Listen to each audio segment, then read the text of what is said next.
I think we're live. We are live. Hey, Hey, y'all. My face, hey, y'all.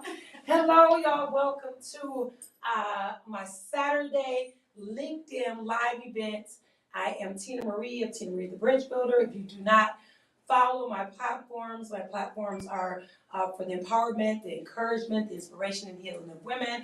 And these segments are to highlight women of color in business. And today with me is my boo, Rachel. Y'all, she been giving me a hard time since she been in here saying I tricked her. I tricked you back. you tricked me. She tricked me into this, y'all. So she said I tricked her. She said I tricked her. I called her last week or so, I think, on the phone, and I said, what are you doing? What you got going on Saturday? And she said, what'd you say? You was like, nothing right now. What's going on? Yeah. And I said, well, I want to interview you. And she said, okay. She's like, girl, you always up to something. What you want me to do for you? What you want me to do for you? And I said, I want to interview. She said, oh, I thought you wanted me to interview you. And I said, no, babe, I want to interview you. And she was like, you always up to something. Actually, you called me and said, what you got going on? And I said, nothing really. I can move something around if Yeah, you need that's me what to. you said. Yeah. And then you said, I need you to do something for me. I said, okay, just tell me, I'll move it around. Yeah. And then I thought she meant she wanted me to do something for her. I did not expect to be in the hot seat. She in here, y'all. So in the hot seat. she's in here. We had y'all know every week it's some kind of little production glitch issue. Something's happening, but we pushed through it and we on here. What time is it, y'all? All right, we're a little late, but y'all happy to see us, right? Y'all happy we here? Okay, let me get us set up here because I sure had this ringer on earlier today. But we're gonna get started, y'all. So thank you so much. If you are supporting this live, if you're on LinkedIn, thank you so much. Facebook, thank you. YouTube, thank you. If you're supporting this live, you're supporting a Black woman in business. So for that, thank you so much. And I give you a round of applause for that. So thank y'all so much. So we're going to get right on into it. Wait a minute, my jacket. Pull this down, babe.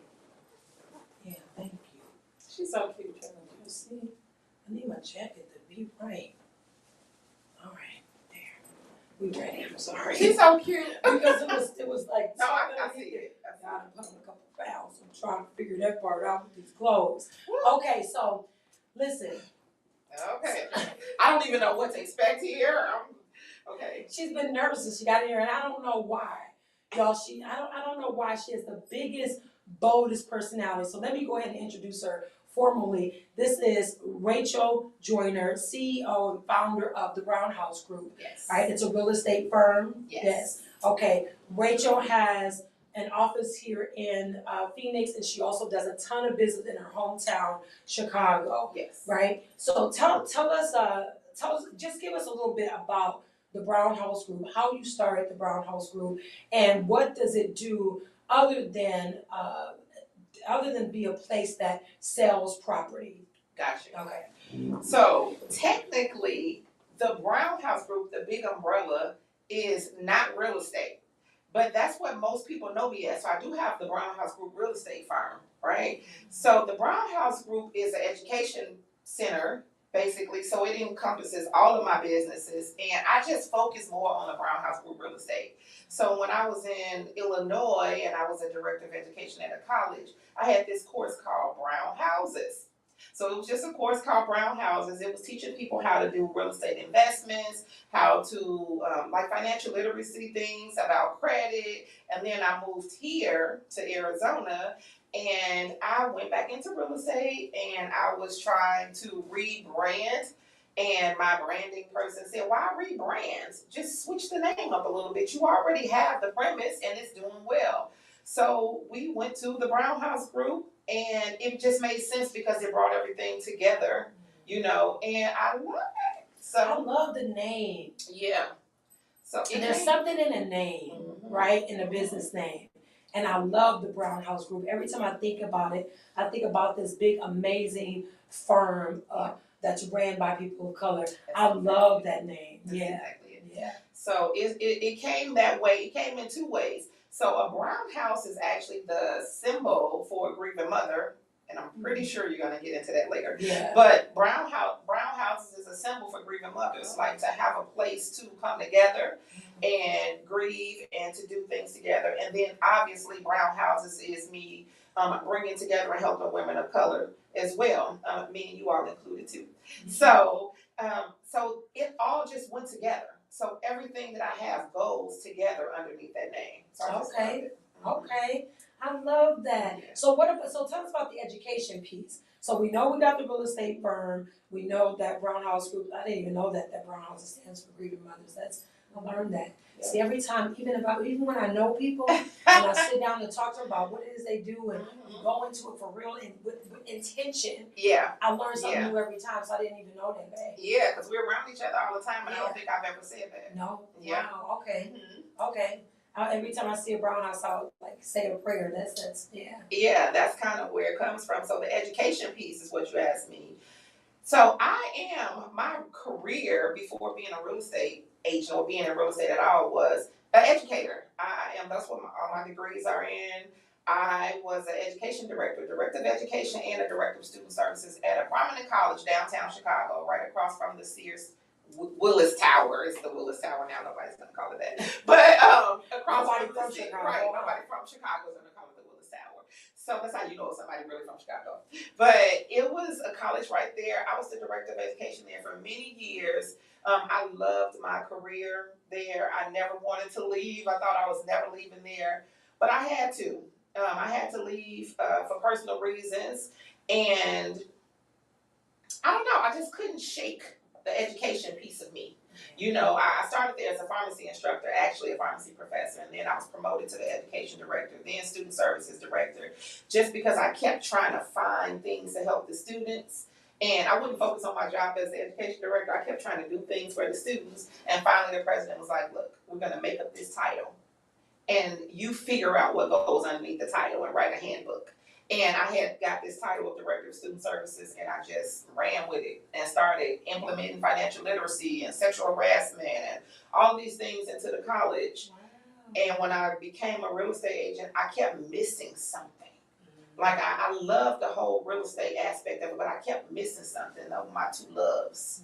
And I figured I kept messing up real estate to go back to teaching. Kept teaching, messing up real estate. I said, how can I combine them? And I combined them, and that's how the Brown House Group, the team, my real estate team started. And that's why I teach courses, because I run into so many people that swear that they can't buy a house, or they don't understand what's stopping them, or they don't understand the next steps. They just keep getting a no, or not right now. But nobody educates them and tells them why.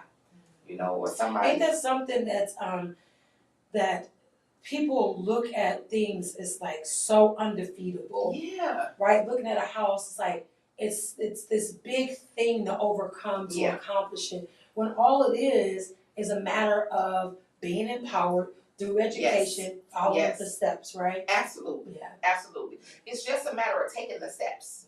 Taking the necessary steps. And if you keep saying no, you're never gonna take the first step. Yeah.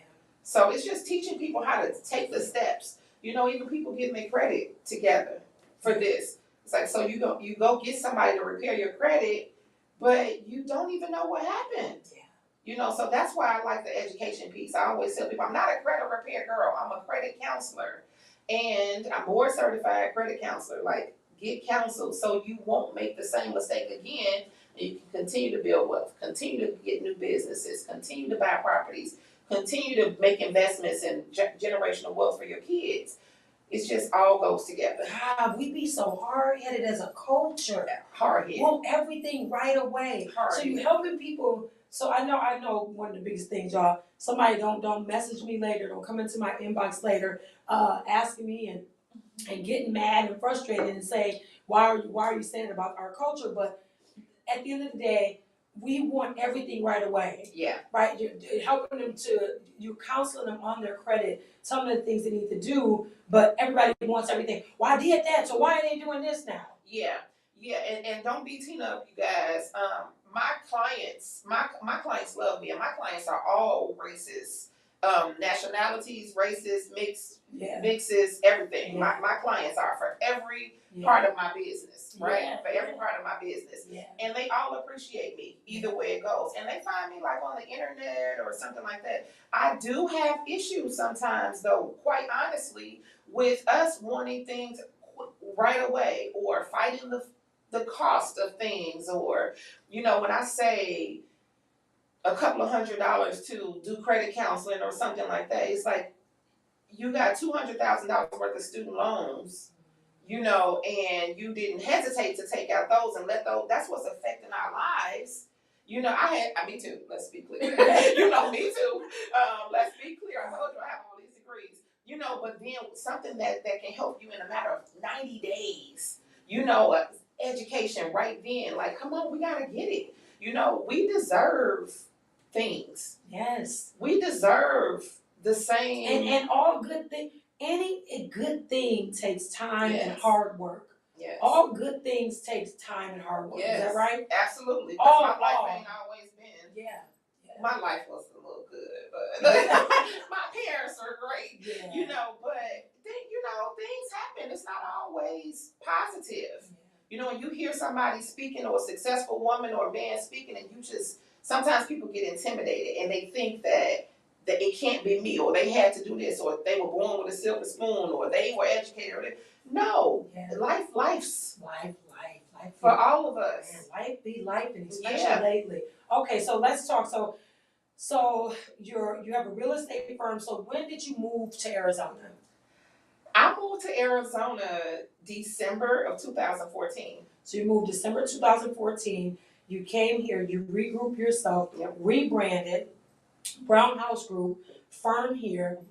You're still going to Chicago for business. Yes. You have a team here now, making a name for yourself now. So now you got your footing and you're doing well. I love it. And you love it. I'm so happy. I love Chicago, but I'm not moving back permanently. Yeah. I'm always there, and I still live there too, but I'm not moving back permanently.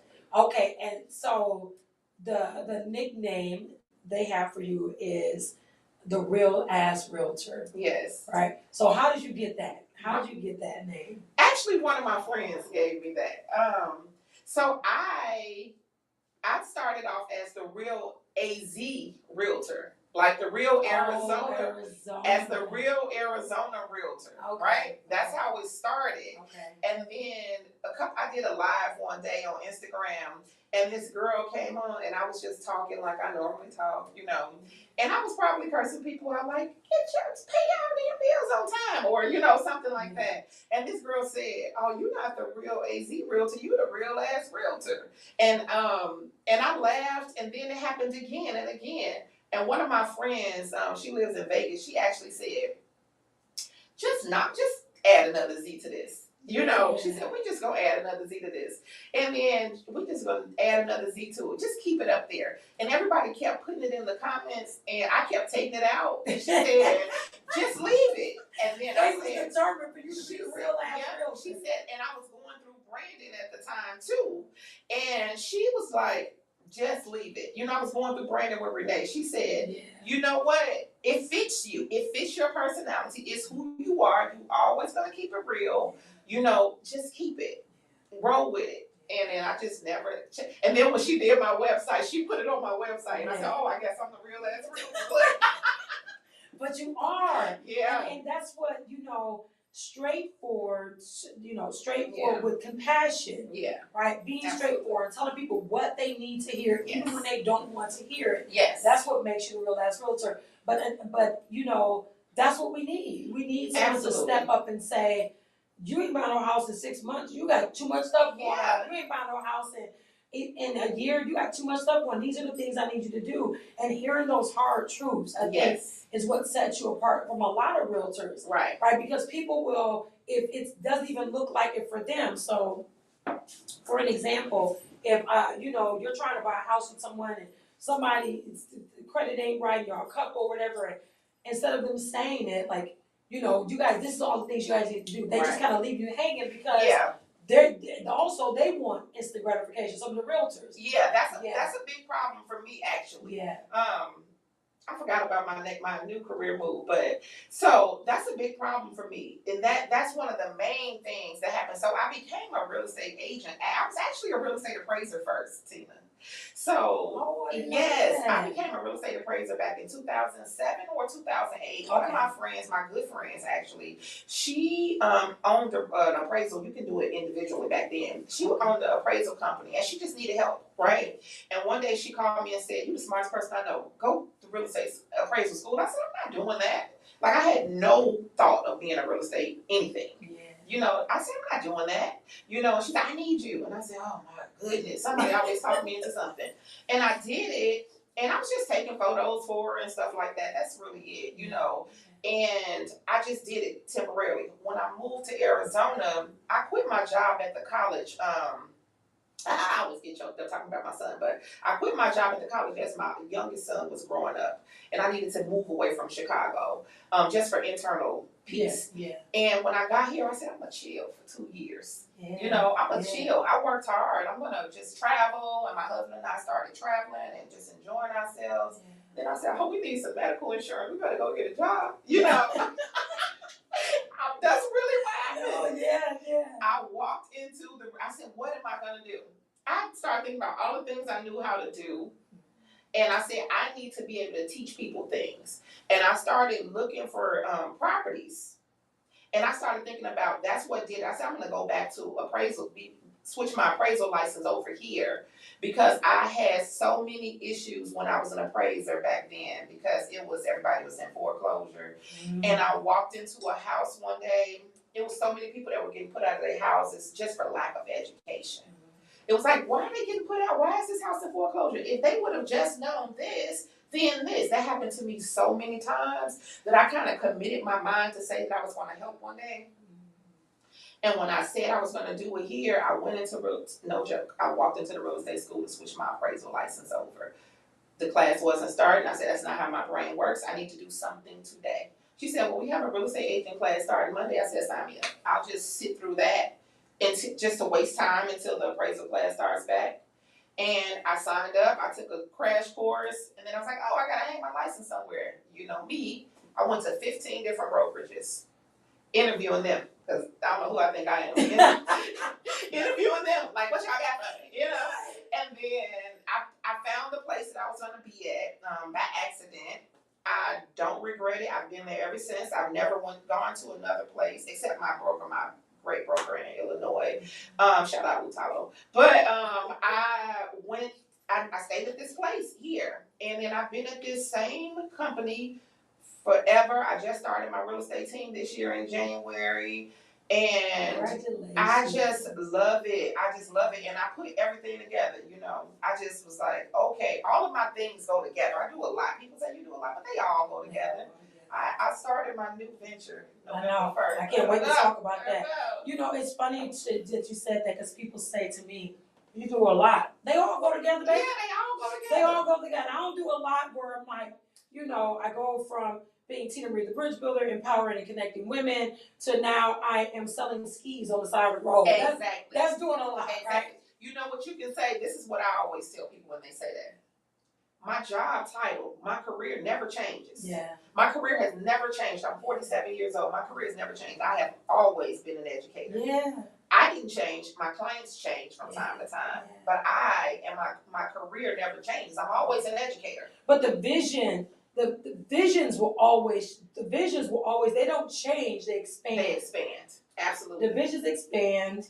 The calling gets more advanced. Absolutely. Right? So I empower women. Yes. Period.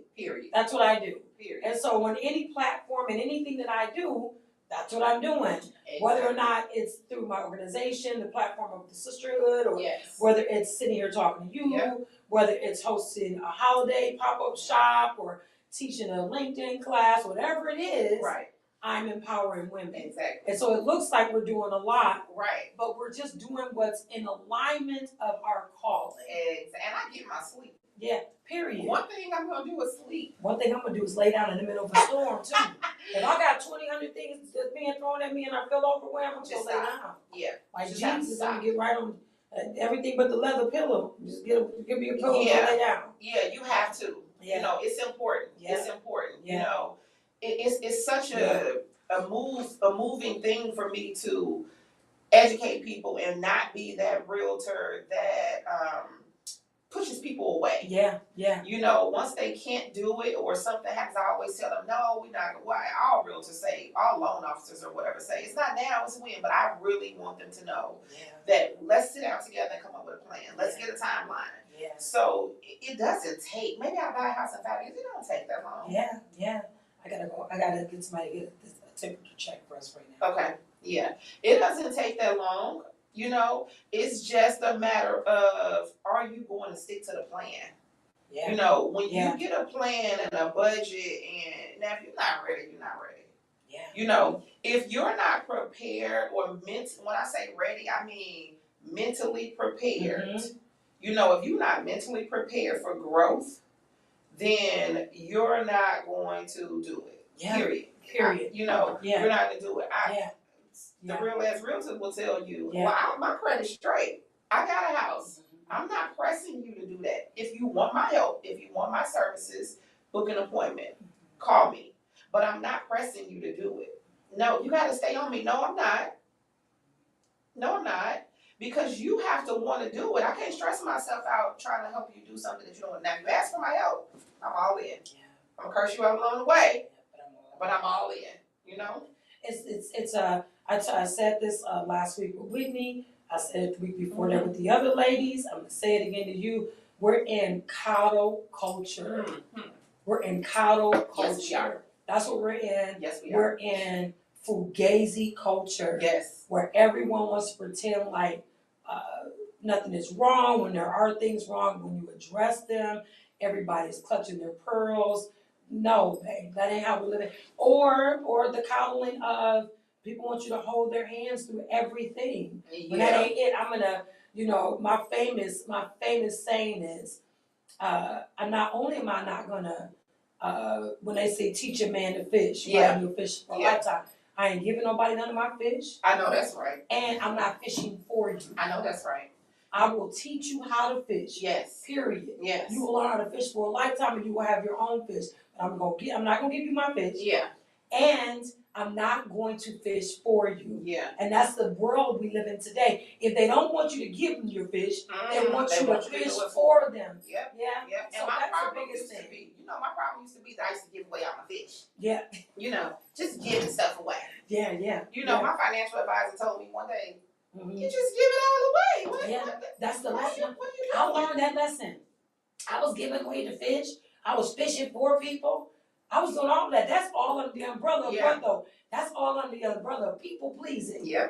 Whether or not, the biggest thing for me is whether or not I knew consciously, because I deem myself too strong and independent of a person to be a people pleaser. But whether or not you know it, that's how you're operating. You know what though?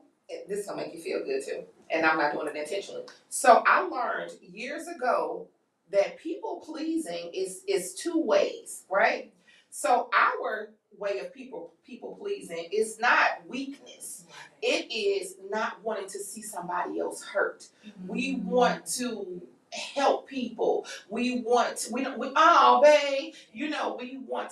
give ourselves to people to make them feel better. It's not that we need them.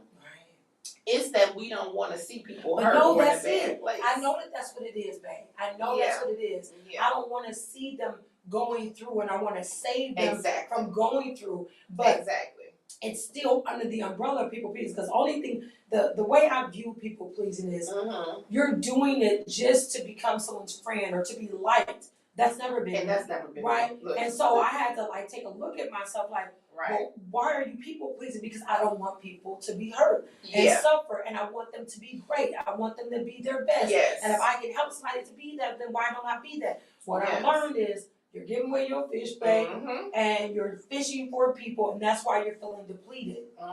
And then you have to stop that. And part of mine, honestly, was it's definitely not to feel included or anything, because I'll give them the fish and go on about my business. I don't even want to talk to them after that, right? It's that I don't like to see people feel bad. Like I have a problem with, not no more, but I used to have a problem with seeing people feel bad. And another thing is, I always say this, I want people to have what I have. Yes. You know, I want people to have what I have. Like, I don't want to go pay for. I don't want to go on a trip and be the one paying for everything. I don't want to go out to dinner and be the one paying all the time.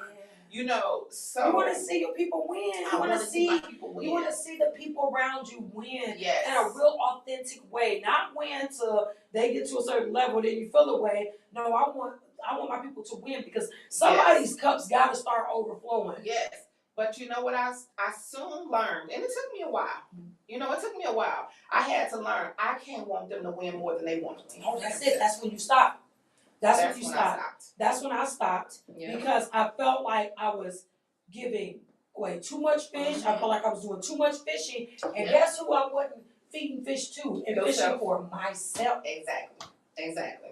I'm still somewhere looking crazy, wondering why this isn't completed in my life, wonder why this isn't growing in my life, wonder why I haven't figured out how to do this yet, or because you're teaching everyone else how, or you're giving your fish away, or I was like, oh no, that stops here today. That's kind of my reason for leaving Chicago, one of the reasons. I love my students, right? And it got to the point where one day my husband said, if I come home and there's one more student, one more 19-year-old sleep on my couch, I will wake up in the middle of the night, my students will call me. I'm the education director at a college. I would have students calling me saying that their boyfriend put them out on the expressway in the middle of the night. Or their kids don't have Pampers. I would be getting up out my sleep, all type of stuff. All crazy stuff. The state of Illinois stopped child care initiatives one time. And we had a girls' campus is what I call it, and a boys' campus. That's so sexist. It's really not that way. But it was like a medical campus and a heat and air vac and electrical campus. I love all my students. But I had a fight kind of with the director over there. I had a lot of absences over here. And he's like, well, over here we don't have absences. I said, because you got all the deadbeat daddies over there, women over here. You know, they don't have child care. What are we going to do? The state closed it down. They can't pay for it. I said, I guess we haven't bring your child to school day. I blocked off the auditorium, the rooms over there, and hired some doggone babysitters. Do you hear me? Bring your kids to school. It was a trade school. We could not legally let them miss more than 10%. So how are we going to do this without them messing up their degrees? The only viable thing to do was take some of the education budget and pay babysitters and everybody bring their child to school. I had them sign the liability waivers, whatever we needed to do to get the moving stuff out the lab so it would be safe. It was crazy. Wow. You know. But listen, I think that your heart is just a heart of gold. Yeah, Rachel. It is. And that's why I love you. That's why we're happy that you're a part of the organization. For those of you who are watching, she is also a part of the organization that I founded, which is the Bridge Builders Alliance Group. We're going through a rebranding ourselves and a name change, but she is part of the organization as well. I love you. She is one of our educators. She is one of our leaders. She's a force. The organization is full of so many amazing women, amazing leaders, and we're proud of that and proud to have her. But we called her here today not just to talk about her journey in real estate and how she helps people. The conversation today is about coming back, and this is about comeback from going through. How do you come back? How do you face another day? How do you continue to follow your dreams, rebuild your life?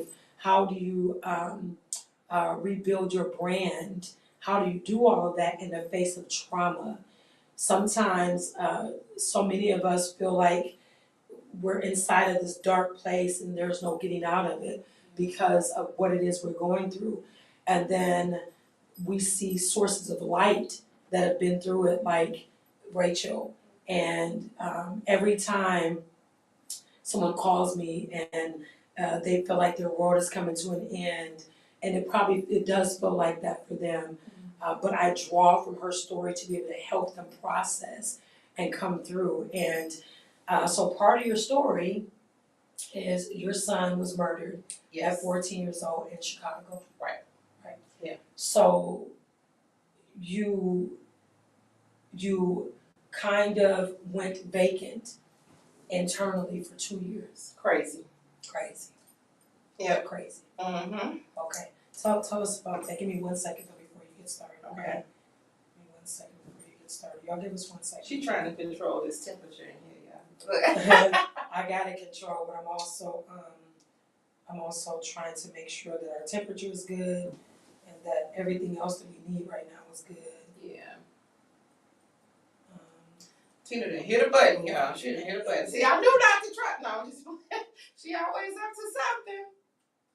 But it's okay. I love me some Tina. We're gonna just make sure we have some clinics in here. So, take us through that, babe. Take us through that. So I had a child very young. Sorry, Dad. He still be mad about it. Huh? He over it. He over it. It's 30 years ago. You know, he over it. Yeah. So, yeah, I remember when he first called me and said, I heard you was pregnant. I hung up the phone. So I had a child young. I was 16 years old. I had him a month before I turned 17.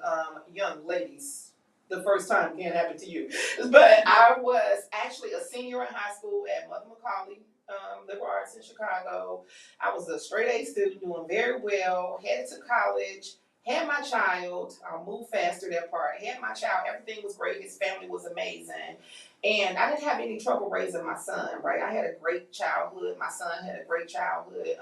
His dad and I came from two different sides of the world, so to speak. And his family was so amazing. They used to keep my child all the time while I was in college and working and stuff. And long story short, my son was murdered. He was, I don't know the whole story. I wasn't there, but the story that I received, well, I got a phone call one night. Just to put this in context too, I want to say this part, you didn't ask this part, but I'm going to say this because there's a lot of people that don't know this and they think, and I want them to know that things happen. My husband was in prison at the time, right? He was not my husband at the time, he was my boyfriend, but we were engaged. He was in prison at the time. So, I said that for a reason. So he was in prison, my son was at his dad's house, and I guess some little party was happening, and he was supposed to be in the shower, and his dad went downstairs to play cards or something. My son snuck out the house, went around the corner to get a hat from a little girl. And the lady whose house it was told him he couldn't come in because his dad's, she knows that he's not supposed to be here. His dad wouldn't allow him to be at a party, you know. And some guys were shooting or fighting across the street or something like that, and older guys. So he was 14. He had just turned 14. He had been 14 for 2 months. And some older guys, 17, 18, 19, were fighting, shooting, or whatever. And my son happened to be one of the kids. They got shot, right? So I'm at home alone. Remember, my boyfriend at the time, husband now, was in prison. I'm at home, and I get a phone call from my son's 15-year-old friend that tells me that my son was laying in the middle of the street. And I'm like, what type of sick joke is this? Like, who calls somebody and says that, you know? And he said, Rachel, I'm not kidding. And I felt my body, you know, I felt something in my body. So I jumped up, and I just remember driving to the nearest hospital to his dad's house. And I don't have a big pit bull who got in the car with me, but obviously he sensed trauma because he ended up in the car with me. They looked at me and sent me to the trauma center. I drove across town to the trauma center. When I walked in, there were at least about 100 people that I knew. Already there, like from his dad's neighborhood. My husband's from the same neighborhood from there. I walked in and everybody was just staring at me. The first person that I saw was my husband's best friend. And he just walked up to me and walked me away from everybody else. We were sitting there for a long time, but I skipped this part. On my way to the hospital, everybody else thought my son was in the back being worked on. I knew my son was already dead. You felt it. Because on the way there, I felt like something, my body went, like something came out my body or something. I can't explain it, but something like a big gust of wind felt like it was ripped out of my body. So I pulled over, I got out of the car, and I got down on the ground and I started praying. And I just kept repeating, God embrace my baby and give me strength. God embrace my baby and give me strength. I just kept saying that over and over and over and over again. Then finally the police came and saw me there, and I told them my son just died. And they took me to went with me to the hospital. They didn't get in my car because my big 150-pound pit bull was in the back, but they drove behind me. And I'm sitting there, my parents were there. One of my friends' mother, she's a pastor, she was there. You know, I told them to call her, and we were there, and that happened. And I was just numb. You know, I was numb for a couple of months. I don't remember. I lost my memory.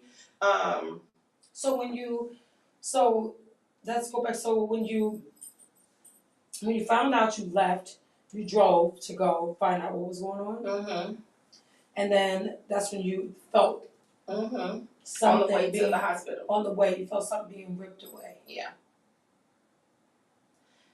And then that's when you got out of the car, started praying, Mm-hmm. and then when did the interaction with the police happen? They came. They saw me kneeling They on saw the you ground in kneeling. the middle of the street. Okay, so then that's when you told them what happened. Mm-hmm. They followed behind you, Mm-hmm. and so this is the scene when you go into the hospital. Yes. And everyone's there. They don't know he has passed away, but you have felt it. You already knew. I felt it. You knew before it was ever confirmed. Yes, I felt it. So then, how did they tell you about him not? Who told you that he was? Who confirmed? The what you already coroner? knew? I mean, well, the priest or somebody from the hospital. So we were sitting there for hours. So I was just sitting there quiet. Everybody else was up in arms, and I was just sitting there, honestly. You know, his basketball coach, everybody came. I was just sitting there with my sister was sitting next to me, and I remember half the words. All I remember them coming out saying was, when Darius came to us, he had no vitals. And I stood up. I didn't let him finish, right? Because you know what that means. I stood up and I turned around and I started walking towards the door. And everybody else was still sitting there. I don't know what was happening in there because I never went back. I came back in later, but I went to the car and my husband's friend that was there, he followed me out. He's the only one. He followed me outside, and my dog wouldn't have attacked him, you know. And we just sat in the car. He didn't say one word. He kind of crazy. He just sat in the car, and we just sat there for a while. And I was just staring out into space. I couldn't cry. I couldn't do nothing. I just sat out there. And then he said, "You need to go back in." And then I went back in. My son's father was in there, and you know, fast forward because that was like the most traumatic day. You know, I ended up going home, and I was laying in the bed, and that's when I started like going crazy, like crying, like wait a minute, what? You know, I'm 30 years old. I done had this child for all my adult life. You know, this everybody that knows me, you know how I am with Kendon. So that was like my only thing that I did besides school and work. You know, I was like this active parent, always with him. I was at the school doing all this stuff. It was the I don't have enemies, but man, I can't wish this on my worst enemy if I had one. This was many years ago, Tina, and it's still like it's hard to swallow talking about it. You know, I've reached a point now where I can, you know, but before it was a point where my parents would tell people like, don't bring it up to her. Like, this is not the day, you know, and I remember laying in my bed. I was just lying there, just laying there. And then my best friend, I remember her laying next to me, and she left in the morning, and I found out later, I didn't find this out until later, that we were working together at two different buildings, and that she went to work, and I guess she got there, and she's like, I can't stay here. And they told her that she was going to get fired if she left. She didn't have any more like PTO or whatever. She's like, well, fire me, I gotta go. And she ended up coming back and laying in the bed, and I don't know what happened. I just know that I remember needing some type of comfort, so I started calling the prison, you know, to talk to my husband. He didn't know yet, you know, so they were saying he couldn't get phone calls, whatever. I ended up getting on the phone with the warden. I don't know, you know how I am, I'm crazy. Yeah. The warden I ended up talking to the warden, and he got him to call me, and I had to tell him in prison. And I just remember getting through, this is gonna sound real crazy. I remember walking in the funeral, Like, I don't even remember things. I remember walking in the funeral. I don't remember walking out. I remember the repast because I remember his little friends walking around like cleaning up and serving. I don't remember one face. I don't remember these people in here. I know time passed. The craziest thing that I did during this time was get married. It might have seemed weird to some people, like she got married and her son died. Well, originally we were planning this already. People just So didn't know. how soon after your son died did you get married? My son died February 24th of 2007. My original wedding date was July 7th. We pushed it back. I canceled it. But then my pastor at the time started telling me that I needed to just go ahead on with the wedding because it was something that me, my son, and my husband were like doing together. So September 1st, actually, I got married, and I kind of did it as a grieving mechanism. Like, I had fought it for so long. My husband had been trying to, like, we had been planning the wedding for a while, and I was fighting it, and then at that moment, I think I felt like I needed this. You know, I needed, I mean, thank God it wasn't a mistake. You know what I mean? But, you know, because something sometimes joyful. sometimes I feel like I married out of, like I was grieving. But no, I was already with him. We had already, you know, been talking about it. Somebody else on the outside might have been like, I remember it was this rumor going around that I remember hearing years later that there was a rumor going around that I took my child's life insurance and got paid for a wedding and bought a new house. People crazy. No, let me tell you, people will make up anything about you. You hear me? They will be so invested in your life and create things. Like, and let's go back. Take that out of grief. But that's what people do. So let's go. Yeah. So now you're married. Right? You got married. So that's approximately like 7-8 months. You go ahead and you get married. I think that's part of like some spiritual healing. It was. And so you get married, and in the process of that, you're still kind of internally struggling, suffering, as you called it. You went crazy. I was still and crazy. And so you stood up, right? And so one day, you tell the story because you were at Motivational Speakers Forum. Yeah. And you shared the story. So for 2 years, you're just kind of out of it, right? And you woke up one day and you realized that you were what? Pregnant. You woke up one day and you realized you were pregnant. Yeah. I was in a daze, Tina. Yeah. I was not even there. I didn't know that at the time. I didn't know that. I was in a daze. For 2 years, at least 18 months to 2 years, I was walking around in a daze. Like, I would look normal to people, I think. But I thought I was normal. Yeah. But I realized that I was not. One day I stood in the mirror. This is not even a joke. One day I stood, sometimes I feel so bad when I see people whose children pass away or something and they just walking around like normal and people think they okay and I'm thinking they ain't even came out of it yet. I was standing in the mirror one day and I looked down and I started screaming. And I'm like, I'm pregnant. Like, that's the day that I think I woke up out the daze. And I said, my husband came running in the bathroom and he said, what's wrong? I said, I'm pregnant. And he looked at me and then he realized it too. You could see the transition in his face and he felt bad. And then I said, what happened? And then that's when we started having a conversation and that was my, me snapping out like, okay, Rachel, stop crying, calm down. And it was bad. I went through this whole, I don't want this baby, I want my own baby back phase.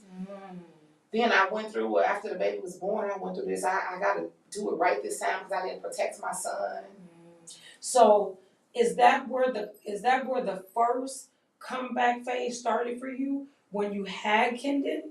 Yes. That was the first comeback phase? That was my first comeback.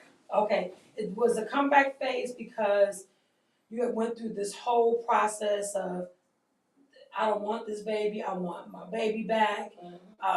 Going through that, then the guilt of, I didn't protect my son, you put that inside you, right? I'm gonna do it differently this time. So the comeback comes in the form of you snapping out of it. Is that when you decided, I'm gonna go to grief counseling, I'm gonna start figured out how to get better, how to move. Is that the initial onset of your first comeback moment? What I was going to grief counseling when I was crazy. Okay. That's one of the only things I remember about that time is Okay. the lady and her dog, right? Okay. I was going to grief counseling, it wasn't working. Okay. You know, Right. I mean, I guess, but it's realizing that I'm pregnant, and I remember I have protection issues. Like normally, I'm an educator, I'm a nurturer anyway. I've always been that way. So realizing that now I have this baby, and God is giving me. I didn't realize this at the moment, but I think I realized later on that this was to bring me out of sunken grief. I still grieve every single day, but it brought me out of sunken grief. And one day I looked at my son laying there, and I said, okay, you gotta take care of this child. And that's what I like to, now that I talk about this all the time, I tell women, you have something else to live for. You know, yeah, we lost our children, and I was like the perfect mother, you know, I still am. But you know, I can't make Kendon suffer. You know, I still make him suffer sometimes, to be honest. You know that. You know, I don't want to make him suffer. I have something else to do. You know, I cannot walk around here every day in grief. No matter what happens, it's not going to bring him back. You know, it's not going to bring him back. Is that fair? Would my child want me to just be miserable? You know, is it fair the way I treat my husband because I'm grieving and I don't want to deal with it? Is it fair that I don't let his children come over because I don't want to be bothered with, somebody some days, or how I treat my parents and, bottled up away from my son? Like, this is not what this is supposed to be. You have to keep moving. You know, there's no time limit on grief, but you have to keep moving. And if you, like me, and blamed yourself, I wasn't there, but I still blame myself. That's my child. It was my job to protect my child, and I failed, right? I'm not failing again. I'm not, God gave me another chance, So the first because you've been through a few stages to come back, right? Maybe. So the first comeback. I'm gonna come back tomorrow. That's right. The comebacks never stop. Man. The comeback never stops because life never stops life. Life be lifing. It be lifing. Yes. So the comebacks have to keep coming. That was number one. So now you look at the baby and you're like, he deserves a life. Yep. And I gotta snap it. So that's the first That's comeback. the first one. That's the first comeback. Okay. Now you're moving forward. You have your baby. Now you're resetting, and that's what you've told yourself. Yeah. Right? You can't hold on to the grief anymore. You're gonna always grieve, but you cannot be in a sunken place. Yeah. And you have to be able to be here for your baby. Yes. Right? And you deserve a second chance at life as well, right? So that's the first space. So now you're working, you're going through it. But now you have the trial. Girl. Now you got the trial. So now you have this constant reminder, even as you grieve, now you're still trying to get justice for your son. Yes. So the reason why you don't know that the trial happened one time before I moved here is because you met me going through it again. So the first trial happened immediately. The first case happened immediately after he died. And the guy was sentenced to 65 years with no parole, right? It wasn't okay, but, we had to go on. Recently, some years ago, right around COVID time, I get a letter in the mail that said, I opened it and I saw the case number. If this ever happened to you, you remember that case number. All I saw was the case number, court date, whatever. I said, you gotta be kidding me. My son died February 24th. You want me to go to court February 25th this year? So that means I'm gonna be on a plane on the 24th. Instead of grieving my son, I gotta be on a plane going to meet his murderer. It was on a Friday. I was calling. Couldn't get anybody at the state's attorney's office. I'm trying to find the old attorney, calling him, trying to pull him off of a trial he in Memphis. He about to take all my money, but I needed the same attorney. It was crazy. So long story short, I get to Chicago. I get on a plane Monday because nobody answered. I didn't know what was happening. I get to Chicago. I show up at court not knowing what's going on. Me, my husband, my son's father, my parents, we get there and they tell me that the law has changed and that they are removing this guy from prison and putting him back in the county jail, and we have to go through trial all over again like this never happened. I said, wait, what? Are you kidding me? So I literally had to go through this trial again. This time hurt worse than the first time because I'm coherent now. So the first time I just wasn't well. You know, I went to a couple of court dates and I just couldn't do it anymore. So I stopped going. My husband went, my son's father went, my parents went, my sister went. I could not go anymore. So I just got the verdict. You know, somebody just told me the verdict. This time was different, Tina. I was there. I was coherent. So believe it or not, I'm hearing things that I never knew. This was 3 years ago. Well, because you were so disconnected, right? You were internally just not there. I wasn't there. So now you're there because so part of the comeback is your son. So now you're coherent. Yep. You know, you're healing. Yep. Right? Yeah. And I was already starting to reach this phase of panic. You know, when I moved here, it was because of kind of anxiety and panic. I started to feel like I was spending too much time at that college with somebody else's kids and not enough time with my own. You know, I got a call one day about family day at preschool and I wasn't there. And I was like, you know what? I started feeling anxiety all the time about something happening to my other son. It was just crazy. So I decided to move here. That's how I ended up here. So I'm here, starting a new life, thinking I'm in peace, crying a little bit every day. You know, you wake up, you look at one son, their birthday's a couple of days apart. You know, all that stuff takes you there. But I get this letter. I'm so out of it. Like I almost fell off my feet. You all want me to go through a trial again? Like, really? After the healing, the moves, the peace. Like, who wants to do this? Lord, after making the comeback. Man, and they drug it out, Tina. They drug this thing out so far. It just was tearing me up. Every month I'm getting a call. I'm going back and forth. Then COVID happened, then it stopped, then it started back, and then it stopped. And then finally, October of 2022 is supposed to be the final sentencing. And this is the day that I have to get on this stand, you know, and speak. And I'm thinking to myself, I said this in my talk at the court, who wants to be in the room? Y'all really got me sitting in here with my son's murderer, trying to justify him getting released and going home to his mother. Bring mine home. If you bring my son home, then I'll see what we can do about bringing yours home. Are you kidding me? It was the most gut-wrenching thing. And that was the second breakthrough. The day, October 19, 2022. We were at court from 9 in the morning to 6. Court didn't even supposed to be going on till 6. I remember they gave me a break.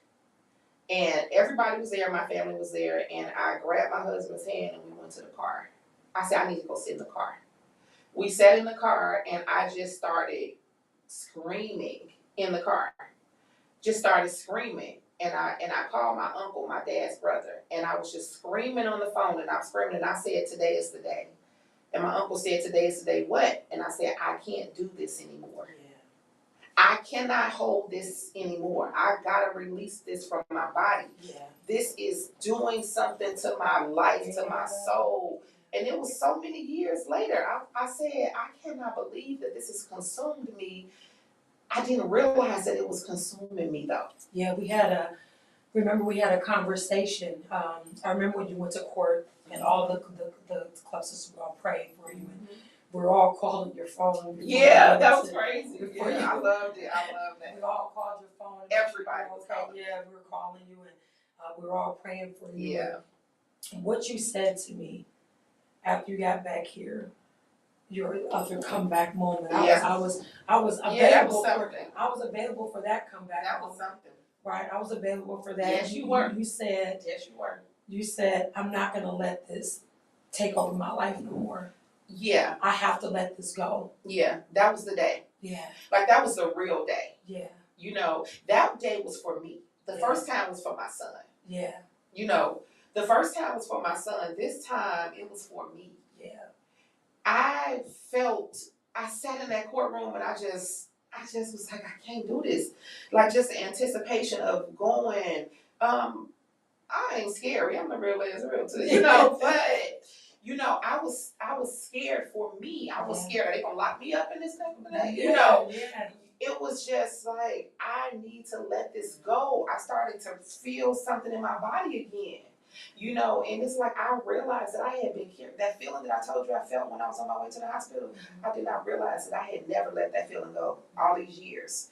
And I walk around upset. I walk around protecting my son. I treat my son like precious metal. Everybody should treat their kids like precious metal, but I'm extra. Yeah. You know, I've had my days where the bridge builders did something, no kids, and I'm like, watch your baby, because I'm bringing my I'm bringing the kid with me. I gotta. I have to. Some days I have those days where I feel like I can't leave him. Like, it's something in me, like I can't leave him. Yeah. It's a guilty feeling that I have to take him with me. Yeah. And I don't want to do him like that. Yeah. You know, I don't want to do him like that. I don't let him know that that's what's happening. But that breakthrough moment that day, and I so appreciate you for being there for me that day. You was calling, I wasn't answering. You was texting, I wasn't, you know. Yeah. Yeah, that was a big deal. I thank you if I never have. But yeah, listen. Yeah, that was a big deal for me. Listen. So let me go say, let's go back to this because I want people to hear this. I want anyone that's listening right now, because this is what I said this to Rachel before we began this conversation. What I said to her was that there's a woman out here, or a man if you're listening, there's somebody out here right now that feels defeated, that has experienced something so traumatic as losing a child, or losing a parent, or losing a sibling, or losing anybody near and dear to them, or getting bad news from the doctor, or whatever it is that is hurting, or has you feeling defeated. There's light there. Yeah. There's light there, and finding it is what we are hearing here today. Is part of finding it is owning that you deserve a good life. Part of it is saying that I cannot allow this to control me anymore. Right? That's it. That's 100% it. Yeah. The saying of I cannot allow this to control me anymore. Like, I'm sitting here now. I know this is a safe space with you, Tina, and I can cry. You know, I'm only not crying because I got makeup. Yeah. You know, and it's beat too. Your face is beat. So I have to tell myself I cannot do this. You don't realize what parts of your life are being affected or hindered because you're holding on to something that you can't control. Yeah. You know, and that's the thing. I talk to women all the time about, you know, this something else, but when I was the education director at the school, my students used to come to school, I was Tarvin at the time. I was married, but they still made name. Miss Tarvin, my kid's sick. I'm like, my dad. I'm the realist. I know you are. I'm the realist. I said, your son's sick, my dad, and I'm here. Listen, remember that day you said, I was sitting there crying like, why would somebody do me like this? I remember this. And he was like, my son died. I know that's bad. And I was like, well, no, because she's the real last realtor and I'm the real last empowering woman, okay? Because I like it to be handed to me the right way because I'm going to hand it to you the right way, right? Mm-hmm. And so we have that very much in common. We do. And so when she said it to me, the light bulb went off. You know, I'm sitting across from a woman crying about a heartache when she is just suffered loss of a child. If you have a child, you can't imagine whether it happened 20 years ago or 40 years ago. I can't imagine the pain of that. And so it brings you back to reality. And so if you are struggling through something, you just not even pull from a story of losing someone. Yeah. I remember when I was crying about my dad having cancer, and There's a couple of things. Perspective is everything, right? Crying about my dad, having cancer, and I just remember seeing this commercial of little kids battling cancer and fighting for their lives at 3 and 4 years old, and you just kind of the life settles on you to take things and say, I can't say why me. Yeah.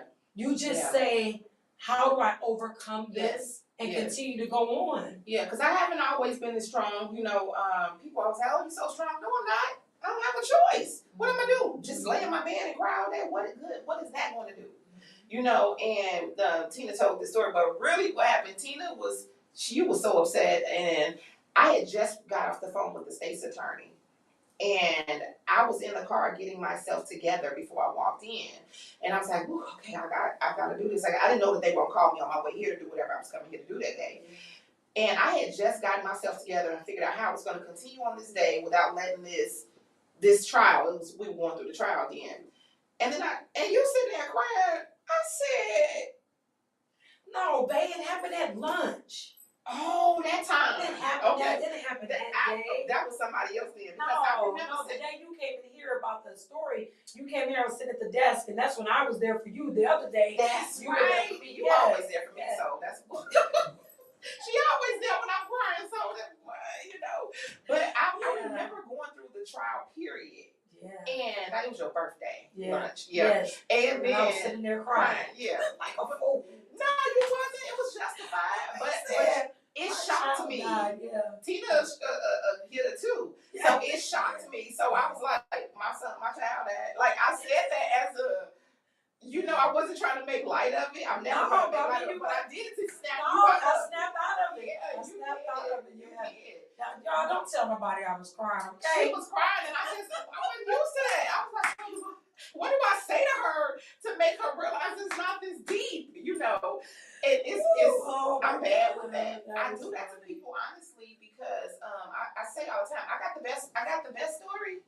Right. Because I just don't want people. It's my part of me going back to people pleasing. It's part of me trying to help people see that there's light at the end of the tunnel, y'all. Okay, so let's go back. So let's shift. So because let me see. I don't want us to. We're running out of time.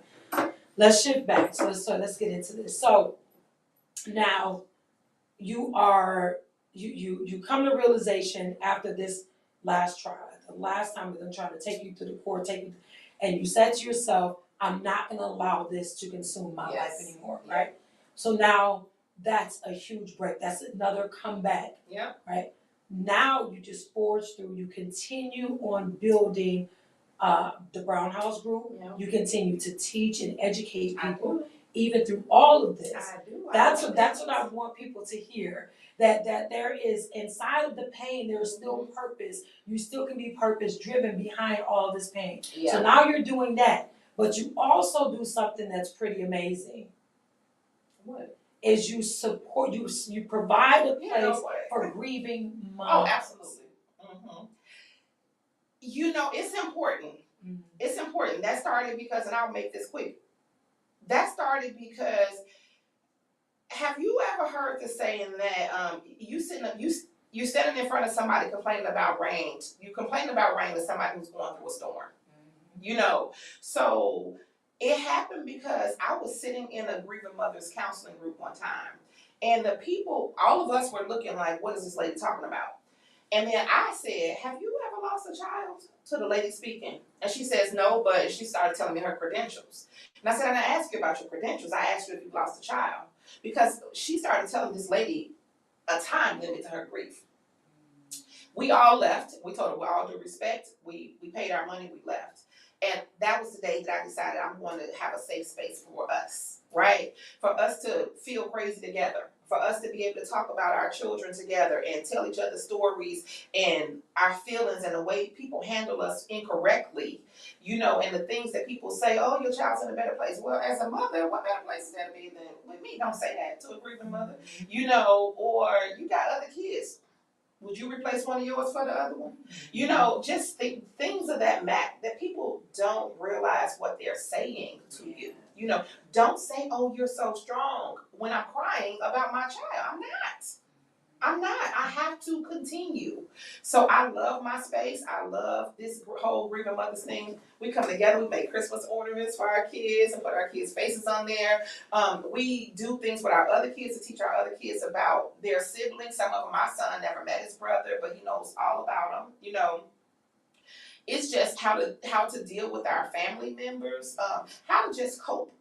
How to continue with careers. Some people didn't have the luxury that I had of not going back to that same job and people staring at you or not knowing what to say. You just need a space sometimes for healing. The same way you go to, I'm not going to really compare this, but I am, the same way you go to AA or something like that, you need to be in that environment. I used to think like this is morbid, all of us in here crying together, but really it's a happy space. I mean, we cry, we do have hard days, but and we do it online. We do it online sometimes.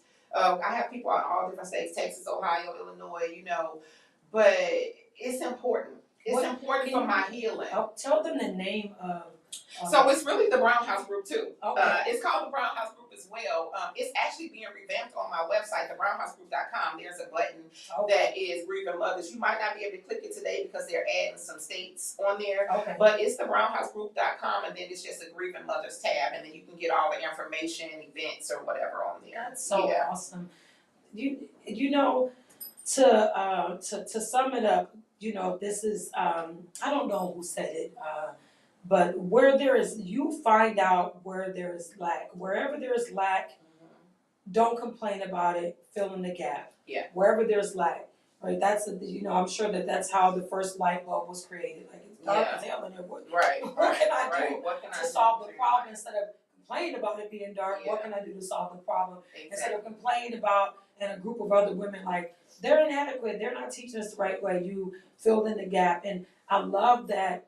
About anybody that has had a traumatizing story, what has happened with it is they found a way to make sure that other people had a place. I never felt empowered with the women around me, right? I never felt empowered when I was young. I knew that there was something missing, and so I was determined to always provide a space. Yeah. And so that's what we're meant to do. Whatever that's part of our call. That's how we know we're called to do it. So I think that taking your pain and turn it into purpose is so amazing. And continuing on with your real estate firm and all the classes you teach, and now you have picked up another.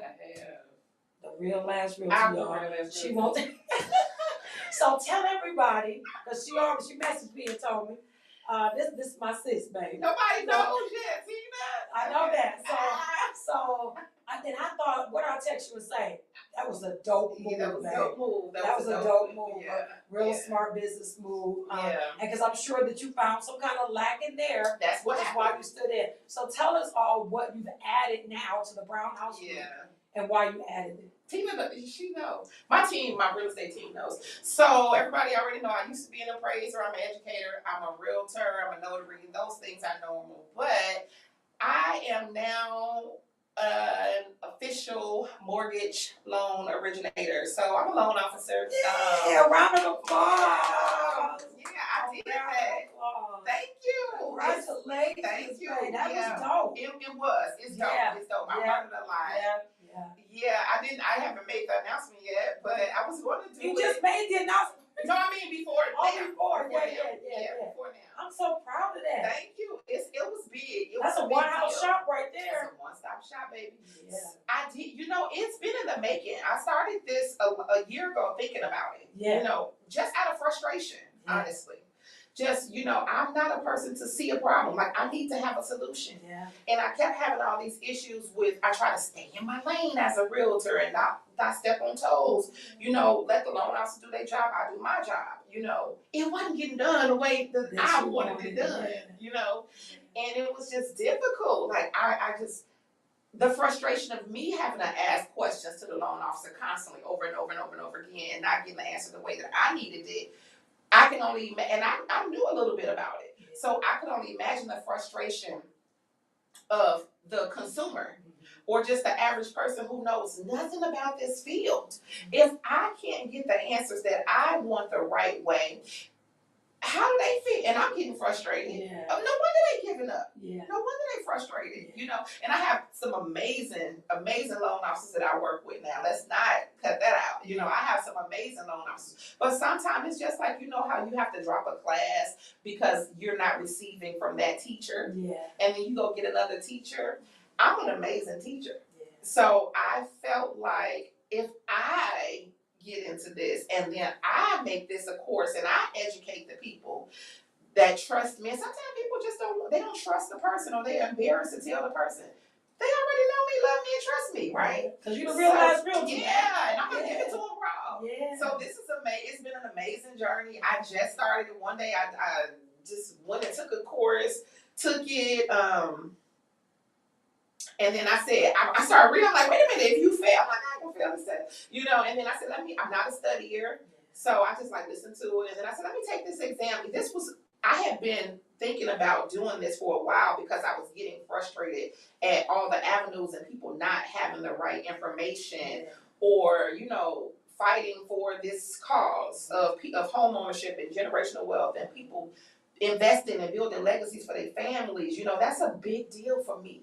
And because Kenden's straight, I'm not, but Kenden is, my child is, you know, and I needed to do it. I kept seeing the lack. It was something else, and I did it. And the day of the exam, my mom had a stroke. Wow. The day of the exam, and I was like, you know, the day before, and I had to tell myself, you know what? The doctor said that there is nothing that they can do to tell me right now until after this test, till they take the test, do, you know, the testing. So what am I about to do? Go sit up there and be stressed out and frustrated, or am I about to go ahead and take this test? I was sitting there deciding, go take the test, Rach. By the time you come out, they'll have an answer. They still didn't, but, you know. And so I went in there, and I'm saying that, I brought that part up because sometimes we let things that we cannot control stop us from doing the things that we have to do. Sometimes we let things that we can't control us. Yeah. We be wrapped up in so many things. You cannot control it. Control the things that you can for the advancement and the betterment of your life overall, because it's gonna spill over into your family, right? It really so you will. Continue to prove that no matter how life is life, no matter how life is life, you continue to push forward and continue to come back each and every time. You dope, babe. You're so dope. I'm so happy to be connected to you, and I'm so happy that the organization now has a loan officer in it. Y'all see this thing? Listen. Life right now. But listen, you look good. Are you happy, babe? I'm happy. I am. You know, remember that lady told me, why you always acting like you happy? And I said, first of all, it's not an act. First of all, I'm happy. I have problems like everybody else, but I just choose not to project my problems on the rest of the world. Okay. So I deal with my crap before I leave the house. You know? You look good. Thank you. You look happy. I am. The makeup is popping. Girl, she always do a great job. Hair slayed. Thank you. Outfit. Girl, look at Mary and Michelle coming together. Very girl, look at Michelle. Combination, baby. Look at Michelle and hair. They pulled you together, baby. That's a combination. Yeah, you look good though, babe. I'm happy you came, and I'm happy that you look good, because then telling all of the story, right? You know, me and Rachel can sit here and talk for 2-3 hours, y'all. Yeah. You know, talk about the story of her, you know, dealing with aging and a sickly parent. Yep. You know, we're gonna have to come back another. I'm gonna have to have her back again just on that alone, and pushing through that and still continuing to show up for yourself and show up for your son and show up for your team and show up for your customers and show up for the grieving mothers group you have. That's a lot going on, but you keep doing it. And I know you're happy. I can feel it radiating from over here, even with all the things that you told me. Yeah. So I think with leaving here today, I think that what we learned from her is that don't allow things to consume you. And you still have many things to live for in your life. If you are struggling with something that you feel defeated in. You're not defeated, babe. Right. You're not defeated. You are going through it. And that's it. And you got to feel it and process it and hurt and go through healing and provide your own self a place of safety and find purpose inside of that pain. I'm so happy you came. I'm happy that I love came you. too. Let me go back and let my mama whoop my butt. I Like, know.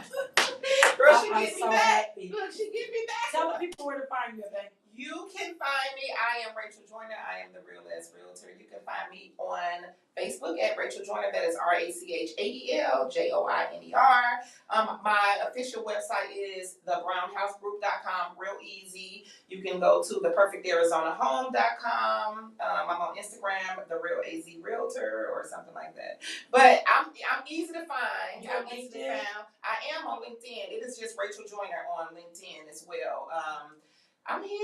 I'm in Arizona. I'm in Illinois. I'm at the British Builders all the time. Shantina's stressed me out, dog. We outside at the British Builders. Thank you so much, Tina. I didn't know what to expect, but this is great. I love you. Thank you. I gotta get a production crew to get up here and turn this thing off when we done. I gotta get up here now and turn it off. Y'all, eventually, there will be a whole production crew, y'all. Eventually. I don't know if this is crooked or if this is crooked. I can't figure out what I just realized it too. I don't know which one is crooked, but thank y'all so much for supporting my platform. When you support my platform, you support another Black woman in business. We appreciate y'all so much. I see some stuff coming up there. Y'all know that we'll get on these sites. Rachel will answer some questions. If there are some, we'll make sure that we comment underneath there. We'll go on LinkedIn, on Facebook, and on YouTube to answer some of y'all questions or just to drop the links in there and let y'all know where to find her. Thank y'all so much. Y'all have a good rest of y'all day. I'm finna go enjoy the rest of my day. What you doing today, babe? Want to take care of my mama? Oh yeah, you just said that. Y'all going or y'all just going to take care of No, me? I'm just going to So chill with her. you can sit there and let the people look at your pretty face while I go over here and turn this thing off. Okay. Y'all listen. Tina gave me a fan and everything. You're supposed to use that, babe. I know. Fan with it, babe, for the people. Hey, Get them to Beyonce. Bye, y'all. That was so cute.